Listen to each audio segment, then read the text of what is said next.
তেল দেও যদি কোথাও গায়ে তেল দেও তাও নাই তো গায়ে তেল দিবার বেশি আমার বন্ধুগণ একজন পুরুষ মানুষের দেহের মধ্যে গোটা দেহের মধ্যে যদি একজন মানুষ তেল মালিশ করে এমন একটা জায়গা আছে মরা মানুষের যদি ওই দেহের মধ্যে ওই জায়গার মধ্যে হাত পড়ে যায় মরা মানুষটাও জিন্দা হয়ে যায় কথা শোনা নিছে আমার বন্ধুগণ আমরা আল্লাহর সাথে শরীক বিরাজকে ডাকি না আল্লাহর নবীর কেমন চিনি না আল্লাহর নবীর প্রেম আমাদের অন্তরের মধ্যে নাই আল্লাহর নবীর মহব্বত আমাদের অন্তরের মধ্যে নাই আমার নবী বিশ্ব নবী সাল্লাল্লাহু আলাইহি সাল্লামকে নিয়ে এই বিশ্ব দুনিয়ার মধ্যে টানা চেষ্টা শুরু হয়ে গেছে কথা জানি যা এক দল কয় মিলাদুন নবী আরেক দল কয় সিরাতুন নবী বুঝে না কোন নবী কোন কথায় কোন অর্থ উঠে ওই কথাটা বুঝে না কি মিছিল দেয় জানো আপনি করে ইন্দা দেয় না নাই কম না করে পুরা কয় সিরাতুন নবীর দিন শেষ মিলাদুন নবীর আসাম দেশ নাউজুবিল্লাহ সিরাতুন নবী কারে কয় মিলাদুন নবী কারে কয় বুঝে না আবার কি মিছিল দেয় জানেননি সিরাতুন নবীর লাঠি মারো মিলাদুন নবী কায়েম করো জোরে জোরে করে নাউজুবিল্লাহ নাউজুবিল্লাহ করেন না খালি কোন মানুষ যদি কয় যে সিরাতুন নবীর লাঠি মারো এর অর্থ উঠে বিশ্ব নবীর লাঠি মারো জোরে জোরে করে নাউজুবিল্লাহ নাউজুবিল্লাহ কোন মানুষ যদি কয় যে বিশ্ব নবীর লাঠি মারো তার কি আর ঈমান থাকে থাকবে থাকবে না থাকবে ঈমান আমার বন্ধুগণ আমার বাবাজিরা বিশ্ব নবীকে নিয়ে টানা চেষ্টা শুরু হয়ে গেছে শুধু এইখানে কইয়া ঈশ্বর জানা তারপরে আরো কি কয় জানুননি আমার নবী বিশ্ব নবী সাল্লাল্লাহু আলাইহি সাল্লাম স্বাভাবিক একজন মানুষ জোরে জোরে করে নাউজুবিল্লাহ স্বাভাবিক মানুষ নেই স্বাভাবিক মানুষ নেই মানুষ বটে কিন্তু আল্লাহ রাব্বুল আলামিন কইছে যে মহান আল্লাহ রাব্বুল আলামিনের পরেই আমার নবী বিশ্ব নবী সাল্লাল্লাহু আলাইহি সাল্লামের স্থান তার সাথে तमाम বিশ্ব জগতে কারোর সাথে তুলনা হয় না হয়নি আমার বন্ধুগণ আমার বাবাজিরা আল্লাহর নবীকে নিয়ে যত আমরা তালাশ চেষ্টা করব আমাদের সম্মান কমে যাবে আমাদের সম্মান বাড়বে না বাড়বে আমার নবী বিশ্ব নবী সাল্লাল্লাহু আলাইহি সাল্লাম যখন তিনের দাওয়াত দেওয়ার জন্য কাফেরদের সম্মুখে চলে গেছে কত উৎপীড়ন করছে কত মারপিট করছে মাথাটা ফাটাইয়া দিয়েছে চেহারাটা ফাটাইয়া দিয়েছে কথা হাসানা মিসা আমার বন্ধুগণ আল্লাহ রাব্বুল আলামিন বলেছেন কোরআন শরীফের মধ্যে সূরার নাম সূরা কাহাফ পারা নাম্বার 26 পৃষ্ঠা নাম্বার 502 আয়াত নাম্বার 6 বা 7 এর মধ্যে দেখবেন আল্লাহ রাব্বুল আলামিন কোরআন শরীফের মধ্যে আল্লাহ রাব্বুল আলামিনের বক্তব্য উনি বলেছেন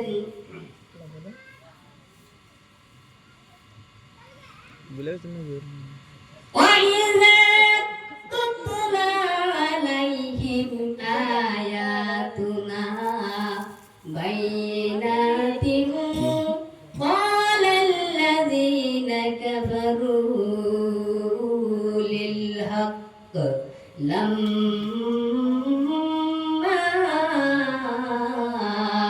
هَذَا سِحْرٌ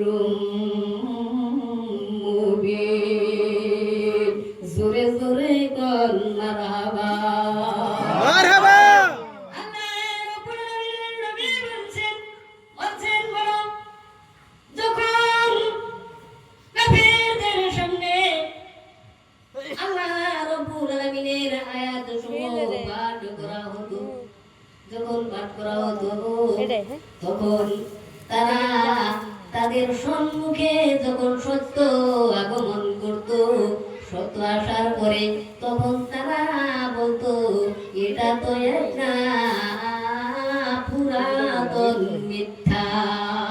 জোরে জোরে বল নাউজুবিল্লাহ। নাউজুবিল্লাহ। এইভাবে আল্লাহর নবীকে অপমানিত করত, অপদস্থ করত, আল্লাহর নবীকে মারধর করত।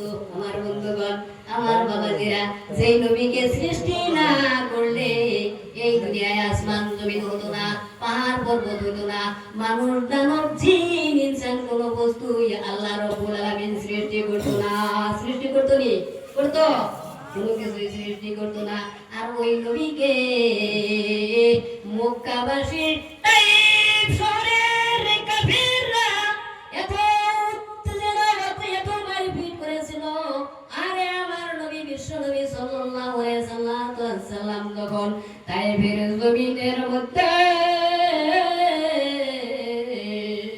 গাড়িগুলার মধ্যে তেল মাখাইয়া চকচকা সুন্দর জুব্বা মুবারক পরিধান করে গো আমার দয়ার নবী বিশ্ব নবী সাল্লাল্লাহু আলাইহি সাল্লাম যখন তাইফের জমিনের মধ্যে প্রবেশ করেছিলেন, তাইফবাসীর সর্দারগুলা ছোট ছোট যুবক যুবক বাচ্চাদেরকে ডেকে ডেকে ডেকে ডেকে বলতো, যেই সময় ওই পাগলটা রাস্তার মধ্যে বাহির হয়ে যাবে, আমরা মারলেই তো দোষ হয়ে যাবে, আমরা মারলেই তো বদনাম হয়ে যাবে, আমরা পিছনে থাকবো। আর ওই পাগলটাকে, ও ভাতিজারা, ভাইরা, যুবকেরা, তোমরা ওই পাগলটাকে পাথর মেরে মেরে ক্ষত করে দিবা। সকালবেলা আমার নবী বিশ্ব নবী সাল্লাল্লাহু আলাইহি সাল্লাম যখন আরে রাস্তার মধ্যে বাহির হয়ে গেছে, রাস্তার মধ্যে বাহির হয়ে যাওয়ার পর যুবকরা রাস্তার মধ্যে সাইডে সাইডে কাটা পাথরগুলো রেখে দিয়েছিলেন। ওই কাটা পাথরগুলো হাতের মধ্যে নিয়ে আমার নবী বিশ্ব নবী সাল্লাল্লাহু আলাইহি সাল্লামের নুরানি চেহারার মধ্যে এমন ভাবে পাথর নিক্ষেপ করে দিয়েছিল গো। হাদিসের মধ্যে এসেছে, কিতাবের মধ্যে এসেছে, আমার নবী ক্রন্দন করে বলেছে, ও তায়েবের যুবকেরা রে, আমি তোমাদেরকে কি অপরাধ করেছি? আমাকে কেন তোমরা পাথর মেরেতেছো?